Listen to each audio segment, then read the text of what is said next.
তোমরা বলো যে আমি নাকি মানে কি ভালো লাইফস্টাইল ঘুরে বেড়াই, তো আমাদের কোনো ছুটি নাই গাইস। অত ঠান্ডার মধ্যে অত বৃষ্টির মধ্যে আমাকে যেতে হচ্ছে রায়গঞ্জের মধ্যে, নাহলে তো আমার কাজ চলবে না গাইস। তো আমাদের মানে কি আমাদের কাজ চলবে না, অ্যাকচুয়ালি হচ্ছে যে গাইস আমাদেরকে রোজ যেতে হয়। তো আমি তোমাদের জন্য ব্লগটা বানাচ্ছি, দেখো আজকে কত মৌসুমটা ঠান্ডা ঠান্ডা, আর এখনই বৃষ্টি হলো গাইস, ঝড় বৃষ্টি। একটু করে তো আন্দি বাতাস হয়েছিল, তো এখন ঝড় বৃষ্টি হচ্ছে। ওইদিকে অবশ্যই ডুবে গেছে, এখন ওটা বলতে পারবো না মানে কি হচ্ছে তো হচ্ছে না, যেটা হোক গাইস আমি রিয়েলিটি দিব। বলতে না পারলে কি হলো, আমি তোমাদেরকে দেখাবো। হ্যাঁ আমি বলতে পারি না, তবু ভিডিও বানাই, ব্লগ বানাই। তো সামনে আছে গাইস টুল ট্যাগ, তো দেখতেই পাচ্ছ টুল ট্যাগ। আর মৌসুমটা আজ দেখতেই পাচ্ছ গাইস খতরনাক।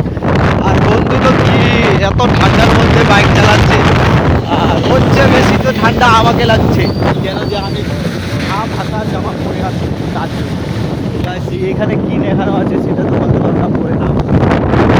সামনেই দেখতে পাচ্ছ যেখানে হচ্ছে চেক আউট হচ্ছে, এটা হচ্ছে বাস। তো দেখতেই থাকো, আজকে মৌসুমটাও খাতারনাক, কেন যে এখনই বৃষ্টি হলো।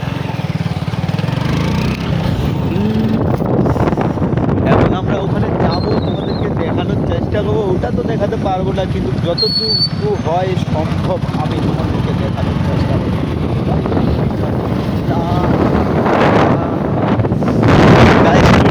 বাহার হয়ে গেলাম, এটা হচ্ছে টুল ট্যাক্স, পানিশালা টুল ট্যাক্স গাইস। আমরা পানিশালাতে কাজ করি, বর্ধমানে না।